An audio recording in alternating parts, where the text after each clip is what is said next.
Be honest. How many times have you heard or thought to yourself, I can't possibly be depressed? Muslims don't get depressed. They just need to pray more. This kind of thinking is unfortunately all too common in the Muslim community. In fact, I've heard enough shuyukh themselves actually make statements like, Al-mu'minu la yusabu bil-ikti'ab, that believers do not get afflicted with depression, to know that this kind of denial runs really deep in our community.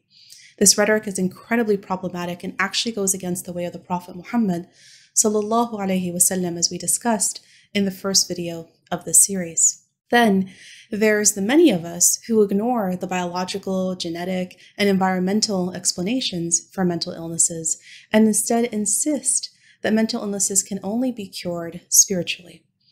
When in reality, mental illnesses are multifactorial.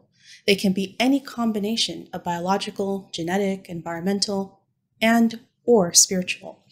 These kinds of attitudes towards mental health become barriers for us and our loved ones to access help when we need it. But all of the stigma and the barriers against mental health wasn't always this way for Muslims. In fact, our Islamic intellectual history used to be filled with the brim with Muslim physicians and scholars that even by contemporary standards had a very rich and sophisticated understanding of mental illness. In some cases, strikingly similar to modern classifications of mental illnesses. And believe it or not, our Muslim predecessors pioneered and developed an entire system of healthcare, including treating and managing psychological conditions. In this video, we're going to discuss the work of two of the greatest Muslim physicians in our Islamic intellectual history, Abu Zayd al-Balkhi and Ibn Sina. Their work in the field we today call psychology demonstrates just how seriously and comprehensively physicians from within the classical Islamic heritage approached mental illness. And perhaps more importantly, that their work also demonstrates that their incredibly advanced understanding of mental illnesses was very much from within our Islamic tradition, not outside of it. Let's start with one of my very favorite scholars of all time, Abu Zayd al-Balkhi. Al-Balkhi was a 9th century encyclopedic scholar, a polymath skilled in many fields, such as psychology, geography, philosophy, science, literature, Islamic theology, and theoretical medicine. Although he never actually practiced as a physician, he contributed immensely to the field of medicine. And what he was most famous for actually was geography. He had an entire school called the Belhî School of Geography named after him. And one of his main surviving treatise is essentially a psychology manual. It's a book called Masalih al-Abdan wal-Anfus, recently translated by Dr. Malik Badri as Sustenance of the Soul, where he dedicated half of the book entirely to psychological illnesses.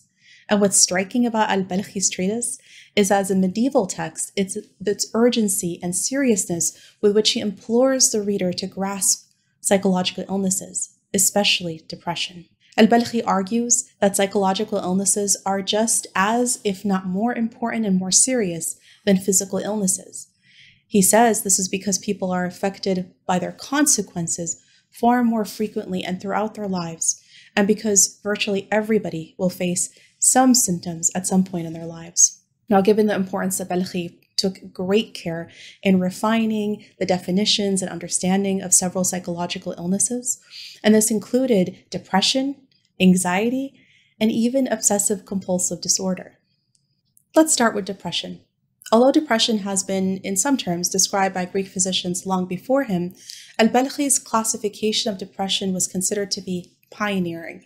Not only did he distinguish between everyday sadness, which he called huzn, and clinical depression, which he called jaza, he may even have been the very first in history to distinguish between environmental or reactionary versus endogenous or intrinsic forms of depression.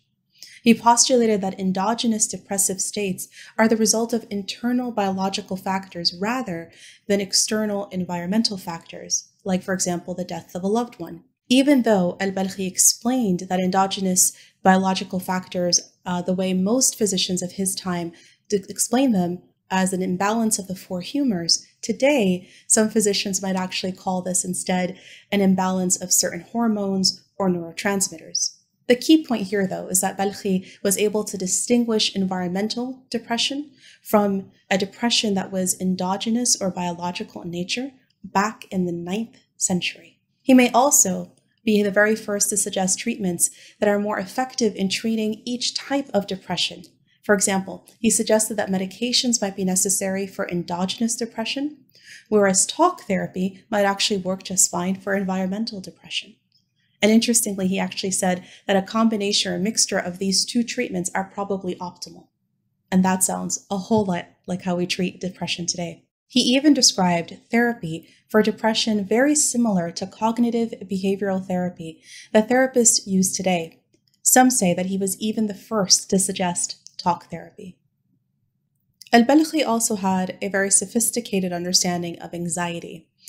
He thought it was actually the root of most mental illnesses, and he clearly distinguished it from panic disorders, which is in line with how we actually think about anxiety today. And it's different than how his contemporaries conceptualized anxiety. For most of them, they followed the patterns of thinking inherited from Greek medicine and had a very poor grasp of the distinctions between stuffing anxiety into a catch-all diagnosis they called melancholia. Al-Belhî also gave insights on what he thought might cause anxiety. He mentioned 3 possible contributing factors: internal, situational, and social factors. In today's terminology, we would call these biological, psychological, and social origins of anxiety. Not too far off at all. Perhaps Al-Belhî's most striking contribution to the field was his pioneering work on the topic of obsessions. And as Muslims, we often refer to this as waswasa, but here Al-Belhî is talking about al-waswas al-qahri, a more intense obsession than everyday waswas.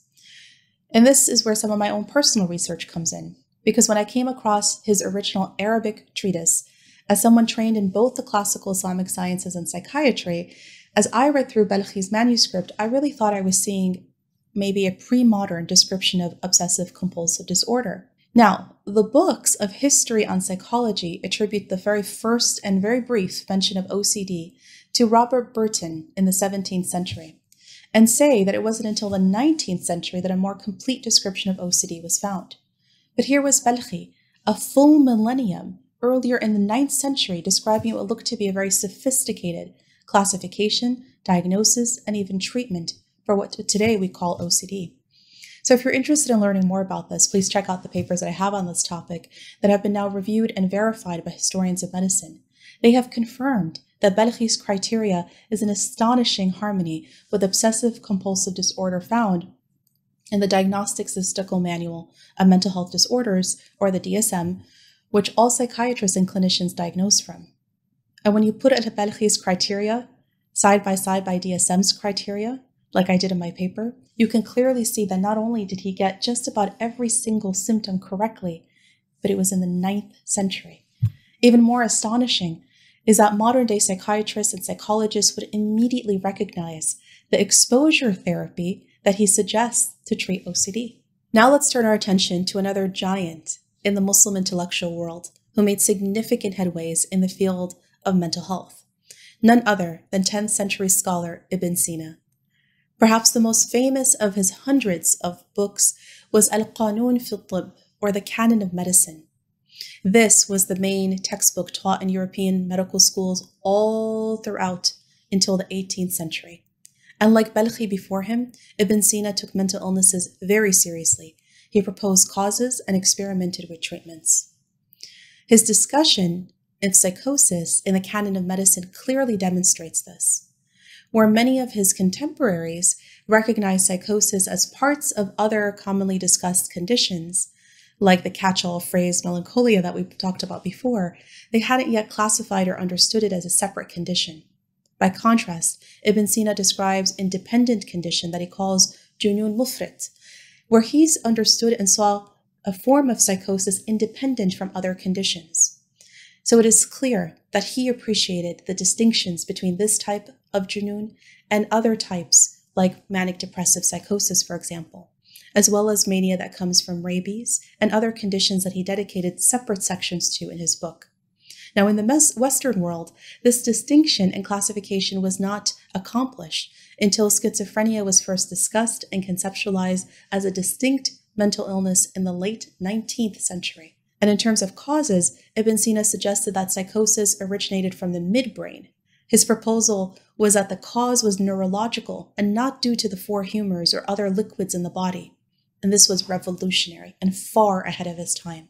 Ibn Sina and al-Belhî are just two examples of scores of Muslim scholars whose precocious genius allowed them to understand the complexities of mental illness as much more than just a weakness of faith or the result of jinn possession. And while many Muslim scholars recognize the impact of spirituality on mental health, we can see that our scholars did not stop there. They took mental health seriously, and they believed that therapies could also be found in the world of medicine and talk therapy. Perhaps we, as modern-day Muslims, should keep in line with our own tradition and heritage and follow suit. And if you want to know more about this remarkable Muslim intellectual history as it relates to mental health, I encourage you to check out our website, and if interested, even collaborate with us at the Stanford Muslim Mental Health Lab. We have an entire line of research dedicated to unearthing the brilliant works of Muslim scholars like al-Belhî and Ibn Sina, and much, much more to come, inshallah. May Allah subhanahu wa ta'ala accept our efforts and the efforts of our predecessors and allow us to carry their legacy onward. Allahumma ameen.